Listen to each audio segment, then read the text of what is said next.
शिवाय नमस्तुभ्यम। हर हर महादेव। पंडित प्रदीप जी मिश्रा द्वारा श्री महादेव गुरु शिव महापुराण कथा 14 जुलाई से सीहोर कुबेरेश्वर धाम में शुरू हो गई है। ये 7 दिवसीय शिव महापुराण कथा है जो 14 जुलाई से लेकर 20 जुलाई 2024 तक चलेगी। कथा आस्था फेसबुक और यूट्यूब के माध्यम से लाइव देखी जा सकती है। कथा का समय है दोपहर को 1 बजे से शाम को 4 बजे तक। आज 20 जुलाई 2024 7वें दिन की कथा यानी कि विराम दिवस की कथा पूर्ण हो चुकी है। आज की कथा में गुरुजी ने किस्मत बदल देने वाला प्रदोष का एक बिल्कुल नए उपाय की जानकारी दी है, जिसे आपको इस वीडियो के माध्यम से प्राप्त होगा। गुरुजी ने साथ ही साथ संबेश्वर महादेव का नाम लेते हुए 2 नए उपायों की जानकारी दी है। वो जानकारी भी आपको इस वीडियो के माध्यम से प्राप्त होगी। गुरुजी ने सभी से सावन के पहले दिन अर्थात 22 जुलाई 2024 सावन का पहला दिन जो कि सोमवार है, तो उस दिन आपको सावन के पहले दिन एक विशेष उपाय करने की जानकारी दी है। आज 20 जुलाई 2024 7वें दिन की कथा पूर्ण हो चुकी है। कथा में गुरुजी ने कुल मिलाकर 15 उपाय पत्र और उपयोगी जानकारियाँ दी है। सभी की जानकारी आपको इस वीडियो से माध्यम के प्राप्त होगी। यदि किसी कारणवश आप आज की कथा नहीं सुन पाए हो तो पूरी कथा का रहस्य आपको एक छोटे से वीडियो के माध्यम से प्राप्त होगा। आइए शुरू करते हैं। कथा शुरू करते ही गुरुजी ने कहा, विराम दिवस की कथा है और आज कथा पूर्ण हो जाएगी। आप अपने अपने घर चले जाओगे तो सभी को कुबेर भंडारी से निवेदन करके जाना है कि ऐसी झोली भरना कि आपकी पवित्र भूमि में मैं भी एक बार जजमान जरूर बनूं। बढ़ते हैं कथा की दूसरी विशेष जानकारी की ओर। गुरुजी ने कहा, एक भक्ति, एक विश्वास, एक दृढ़ता हमारे जीवन को सार्थक बनाती है और जब तक विश्वास और भक्ति हमारे जीवन को सार्थक ना करे तब तक हमारा मनुष्य जीवन लेना ही बेकार है। बढ़ते हैं कथा की तीसरी विशेष जानकारी की ओर। गुरुजी ने कहा, कई लोग कहते हैं कि गाय आवारा घूम रही है। पढ़े लिखे लोग भी ये कहते हैं गाय आवारा घूम रही है, सड़क में घूम रही है। हमारी गौ माता आवारा नहीं है, बल्कि तुम्हारी दृष्टि आवारा हो गई है, इसलिए तुम्हें वो आवारा नजर आती है। गुरुजी ने कहा, उसका दूध निकाल कर तुमने उसे छोड़ दिया है। वो भूख से घूम रही है, बारिश में धूप में परेशान हो रही है। बारिश में वो जमीन गीली होने की वजह से रोड पर आकर खड़ी हो जाती है, जिसे तुम आवारा कह रहे हो।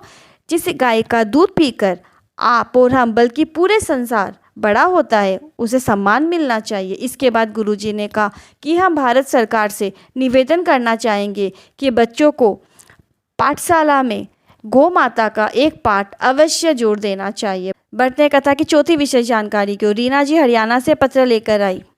इतनी हालत खराब हो गई थी कि वर्णन भी नहीं कर सकती। गुजारा कर पाना भी मुश्किल हो रहा था, पर मेरे बेटे ने कहा, कथा पंडाल में कथा सुनो, बाबा अवश्य कृपा करेंगे। मैंने सालासर राजस्थान की 2 दिन की कथा को कथा पंडाल में बैठकर सुना और आ गई। मेरे बेटे ने इंडियन नेवी का एग्ज़ाम दिया और उसे पूरा विश्वास था कि वो ज़रूर इस बार सिलेक्शन हो जाएगा और वो पास हो जाएगा, और बाबा की कृपा से इंडियन आर्मी में उसका चयन हो गया है।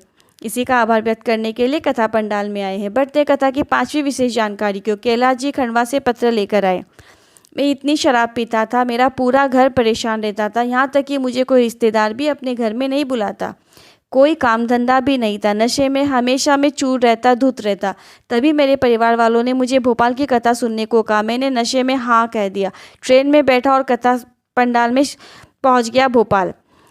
पंडाल में बैठकर मुझे ऐसा अनुभव हुआ कि मैंने पंडाल में बैठकर ही शराब नहीं पीऊँगा, ऐसा दृढ़ संकल्प ले लिया और तब से मेरी शराब छूट गई और बाबा की कृपा से मेरा पतल डोने की फैक्ट्री भी डल गई है। इसी का आभार व्यक्त करने के लिए कथा पंडाल में आए हैं। बढ़ते कथा की 6ठी विशेष जानकारी की ओर।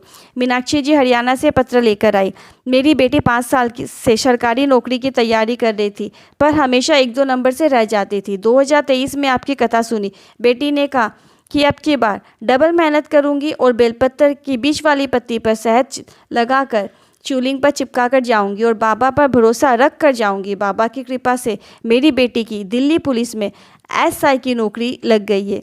इसी का आभार व्यक्त करने के लिए कथा पंडाल में आए हैं। बढ़ते हैं कथा की 7वीं विशेष जानकारी को। गुरुजी ने कहा, कल एक बहन ने कहा कि गुरुजी हम आपकी कथा सुनते हैं, आपके उपाय भी करते हैं, पर आप जो उपाय बताते हो लोग आपको टोटके वाला महाराज कहते हैं, जिसे सुनकर हमें बहुत बुरा लगता है।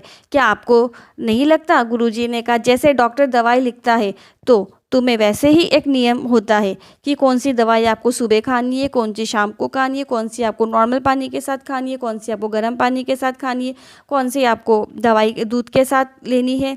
शिवलिंग पर भी बेलपत्र चढ़ाने का कोई तरीका होता है। शिवलिंग पर पीपल के पत्ते चढ़ाने का भी तरीका होता है। काली मिर्च अर्पित करने का तरीका होता है।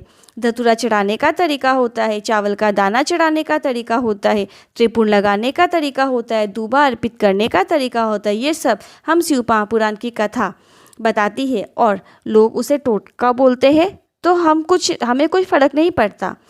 बस आपसे भोलेनाथ की भक्ति होनी चाहिए और उसका फल आपको प्राप्त होना चाहिए। जैसे दवाई गलत समय में खाने से वह असर नहीं करती, उसी तरह गलत तरीके से अगर आप पूजन कर रहे हो, बेलपत्र अर्पित कर रहे हो, उसका भी आपको फल प्राप्त नहीं होता। इसलिए बहन, आपको निराश नहीं होना चाहिए। अगर हमें कोई टोटका वाला महाराज भी कहता है तो उसे कहने दो। बढ़ते हैं कथा की 8वीं विशेष जानकारी की। गुरुजी ने कहा, गंगा के घाट में माता पार्वती ने भोलेनाथ से 3 प्रश्न किए। पहला प्रश्न माता पार्वती जी ने भोलेनाथ से किया, गंगा जल का स्नान करने के लिए कोई अगर ना जा पाए तो वो जीव का कल्याण कैसे होगा। तो इस पर महादेव जी ने उत्तर दिया, जो मेरे शिवलिंग में हर हर महादेव कह देता है, शिवालय में जल चढ़ा देता है, गंगा उसको वहीं पर पहुंचकर मुक्त कर देती है। दूसरा प्रश्न माता पार्वती जी ने कहा, काशी मोक्ष की नगरी है, अगर संसार का व्यक्ति काशी तक ना पहुंच पाए तो उसका कल्याण कैसे होगा। इस पर महादेव बोले, संसार का व्यक्ति अगर 5 बार या फिर 7 बार भी या फिर 2 बार भी या फिर 1 बार भी काशी काशी काशी काशी बोल देता है तो उसे मुक्ति मिल जाती है। तीसरा प्रश्न जो माता पार्वती जी ने महादेव जी से करा, अगर किसी जीव के पास धन नहीं है, धन का अभाव नहीं है और वो देवालय भी नहीं जा पा रहा है, शिवालय भी नहीं जा पा रहा है, कोई तीर्थ भी नहीं पहुंच पा रहा है, तो आप तक कैसे पहुँचे। तो इस पर महादेव ने कहा, मेरे भक्त को लेकर मेरे पास आने की जिम्मेदारी स्वयं मेरी होती है और मैं उसे अपने पास कैसे भी करके बुला ही लेता हूँ। बढ़ते कथा की 9वीं विशेष जानकारी क्यों। गुरुजी ने कहा, अगर तुम्हारे पास धन नहीं है, पैसा नहीं है, तुम विचार कर रहे हो कि मैं कुबेश्वर धाम जाऊँ या फिर किसी भी तीर्थ स्थल पर जाऊँ, आपको अपने घर के पास जो मंदिर है वहाँ पर जल चढ़ाना शुरू करना है और आपको ये विचार करना है कि मैं कुबेर भंडारी पे या फिर काशी विश्वनाथ के ऊपर मैं जल चढ़ा रहा हूँ। कुबेर धाम आ पाऊँगी, बाबा से ये विनती करना, बाबा से कहना आपको ही बुलाना है। तो ऐसे बोलते हुए अगर आप जल अर्पित कर रहे तो बाबा कुछ न कुछ करके ऐसी व्यवस्था करते ही और आपको अपने पास बुला ही लेते हैं। बढ़ते हैं कथा की 10वीं विशेष जानकारी की ओर। 22 जुलाई 2024 सावन का पहला दिन, सोमवार का दिन, सावन का पहला सोमवार, और गुरुजी पंडित प्रदीप जी मिश्रा ने इस सावन में पहले दिन से आपको एक विशेष उपाय करने को कहा है। गुरुजी ने कहा, आप जब भी सावन में भोलेनाथ को जल चढ़ाने के लिए जाए तो आपको मन में ऐसा विश्वास करके जाना है कि मैं काशी में जल चढ़ा रही हूँ या सोमेश्वर में जल चढ़ा रही हूँ, मल्लिकार्जुन में जल चढ़ा रही हूँ। गुरुजी ने कहा, आप ऐसा विचार करके जल चढ़ाएंगे तो वो जल जो आपने चढ़ाया है वो गंगा जल की तरह हो जाएगा और उस जल को जब आप आचमन करेंगे तो वो आपका कल्याण करने वाला होगा। तो गुरुजी ने सभी से निवेदन किया है कि 22 जुलाई 2024 सावन का पहले दिन आपको इस तरह से जल अवश्य अर्पित करना है। बढ़ते हैं कथा की 10वीं विशेष जानकारी को। सीमा जी लखनऊ से पत्र लेकर आई। मेरा बेटा सरकारी नौकरी की तैयारी कर रहा था पर उसका चयन नहीं हो पा रहा था। इसके बाद मेरे बेटे ने भोलेनाथ पर विश्वास रखते हुए आर्मी का एग्ज़ाम देने की सोची, पशुपतिनाथ का व्रत किया, रुद्राक्ष महोत्सव में आकर सेवा करी और बाबा ने ऐसी कृपा करी कि मेरे बेटे का इंडियन नेवी में चयन हो गया। इसी का आभार व्यक्त करने के लिए कथा पंडाल में आए हैं। बढ़ते हैं कथा की 11वीं विशेष जानकारी की ओर। नैन्सी दत्त जी इंदौर से पत्र लेकर आई। मेरी बेटी सरकारी नौकरी की तैयारी करते करते हारने लगी थी। मैंने कहा खूब मेहनत करो और बाबा पर विश्वास रखो। तो मेरी बेटी ने 5 एग्ज़ाम देने की सोची। वो सोचा एक ना एग्ज़ाम में तो अवश्य सफल हो जाऊंगी और उसने खूब मेहनत करी। सीहोर जाकर कंकर शंकर की पूजन करके आई। मेरी बेटी 5 एग्ज़ाम में पास हो गई है और उसने 5 सरकारी नौकरी में से एक सरकारी नौकरी चुन ली है। सरकारी नौकरी सेंट्रल बैंक की नौकरी उसे मिल गई है। इसी का आभार व्यक्त करने के लिए कथा पंडाल में आए हैं। बढ़ते हैं कथा की 12वीं विशेष जानकारी की ओर। गुरुजी ने कहा बताए 2 विशेष उपाय जो कि बिल्कुल नए उपाय है। संबेश्वर महादेव का नाम लेते हुए आपको ये दोनों उपाय करने होते हैं। इसीलिए उपाय ध्यान से सुनिएगा, आपको किस प्रकार करना है। गुरुजी ने कहा है, भगवान शंकर ने सभी 33 कोटि देवी देवताओं को अपने अंदर समाहित करके एक रूप रखा है, जिसे हम शंभेश्वर महादेव के नाम से जानते हैं। गुरुजी ने कहा, किस्मत बेकार चल रही है, ग्रह बेकार चल रहे हैं, जीवन में कुछ भी अच्छा नहीं चल रहा है। अगर आपको कोई ऐसा कह रहा है, आपको उसको हाथ जोड़कर विदा करना है, क्योंकि अगर आपको मानव का देह मिला है तो आप सबसे बड़े भाग्यवान हैं। पर आपको अगर जीवन में उन्नति हासिल करना है, जीवन में कुछ भी अच्छा नहीं चल रहा है, सब बेकार चल रहा है, तो किस्मत बदलने के लिए आपको सबसे पहले परिश्रम तो करना ही है, पर एक साथ ही साथ एक सरल और आसान सा उपाय भी करना है। आपको 7 कनेर के पुष्प, यानी कि 7 कनेर के पुष्प और 7 कनेर के पुष्प लेना है। ये 7 कनेर के पुष्प जो आप लिए हैं वो आपको कहीं पर भी मिल जाएंगे, हाईवे पे, रोड पे, कहीं पे भी आपको कनेर के पुष्प के वृक्ष देखने को मिल जाएंगे। तो उसमें से आपको 7 कनेर के फूल लेना है और एक बेलपत्र लेनी है। ये दोनों लेकर बेलपत्र के ऊपर सीधे पत्ती को रखना है, मतलब आप अपने सीधे हाथ में बेलपत्र रखें, उस पर आपके सीधे हाथ की ओर जो पत्ती होगी उसी पत्ती में आपको 7 कनेर के पुष्प रख देना है। और ये उपाय आपको 2 से 3 प्रदोष करके देखना है। गुरुजी ने कहा, आपको एक बेलपत्र ये सीधे पत्ती में 7 कनेर के पुष्प रखना है। इसके बाद नंदी भगवान के पास बैठकर श्री शिवाय नमस्तुभ्यं माता अशोक सुंदरी के स्थान पर इस बेलपत्र और पुष्प का स्पर्श कराते हुए सभी चीज़ों को शिवलिंग के ऊपर अर्पित कर देना है।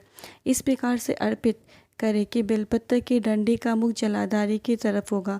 इसके बाद आपको 5 बार नमः शिवाय या श्री शिवाय नमस्तुभ्यं या ओम नमः शिवाय बोलते हुए बेलपत्र को उठा लेना है। जो आपने 7 कनेर के पुष्प और एक बेलपत्र चढ़ाए हैं, उसमें से केवल आपको वो एक बेलपत्र उठा लेना है, यानी प्राप्त कर लेना है। और पूजन वाले स्थान पर किसी भी भगवान की पुस्तिका, चालीसा में आपको उस बेलपत्र को रख देना है। जितने भी आप प्रदोष करेंगे उतने प्रदोष आपके बेलपत्र इकट्ठा होती जाएगी, आपको रखते जाना है। गुरुजी ने कहा, आपकी किस्मत अवश्य चमकेगी, आप खुद देखेंगे, पर साथ में आपको परिश्रम भी करना है, मेहनत भी करनी है। सफलता भोलेनाथ की कृपा से आपको मिलकर ही रहेगी और मिलती ही है। ये उपाय आप आने वाले प्रदोष से कर सकते हैं, किसी भी प्रदोष से ये विधान आप शुरू कर सकते हैं। केवल प्रदोष की प्रदोषी आपको ये विधान करने हैं। बढ़ते हैं कथा की 13वीं विशेष जानकारी की ओर। गुरुजी ने कहा, मान लो डॉक्टर ने कह दिया है गर्भाशय में जो बच्चा है उसकी धड़कन नहीं है, शरीर पूरा नहीं है, बच्चा अस्वस्थ है, तो आपको 7 बेलपत्र लेना है और 7 कोई भी पुष्प लेना है। आप 7 पुष्प कोई भी ले सकते हैं, पर याद रहे कि आप जो पुष्प लोगे वही पुष्प आपको 7 लेना है। यानी अगर आपने गेंदा लिया है तो गेंदा ही आपको 7 लेना है, अगर आपने सफ़ेद पुष्प लिया है तो सफ़ेद पुष्प ही आपको 7 लेने हैं। जो फूल आप लोगे वो पुष्प आपको 7 एक ही प्रकार के लेने हैं। आपको शंभेश्वर महादेव का नाम का स्मरण करते हुए एक बेलपत्र को अर्पित करना है। इसके बाद आपको एक पुष्प अर्पित करना है, फिर इसके बाद फिर एक बेलपत्र अर्पित करना है और फिर एक पुष्प शंभेश्वर महादेव का नाम बोलकर अर्पित करना है। ऐसे ही आपको 7 बेलपत्र और 7 पुष्प एक एक करके एक बेलपत्र एक फूल शंभेश्वर महादेव, फिर एक बेलपत्र एक फूल शंभेश्वर महादेव, ऐसे करते करते आपको एक एक करके शंभेश्वर महादेव का नाम स्मरण करते हुए इसके बाद आप जब सभी बेलपत्र और पुष्प अर्पित कर देंगे तो कोई भी एक बेलपत्र और कोई भी एक पुष्प को लेकर आपको अपने घर आ जाना है। इसके बाद 15 दिन बाद आप फिर से जांच कराइए, जो गर्भाशय में बच्चा है वो पूर्ण होगा, स्वस्थ होगा। शंभेश्वर महादेव का स्मरण करने से 33 कोटि देवी देवताओं का भाव उसमें विद्यमान होता है। यदि आप आज के उपायों से जुड़े आपके मन में कोई प्रश्न है, कोई क्वेरी है, तो आप कमेंट बॉक्स के ज़रिए पूछ सकते हैं। मेरे द्वारा दी गई जानकारी जरा भी हेल्पफुल लगी हो तो कमेंट में हर हर महादेव ज़रूर लिखें। फिर मिलती हूँ नए वीडियो के साथ। तब तक के लिए श्री शिवाय नमस्तुभ्यम। हर हर महादेव।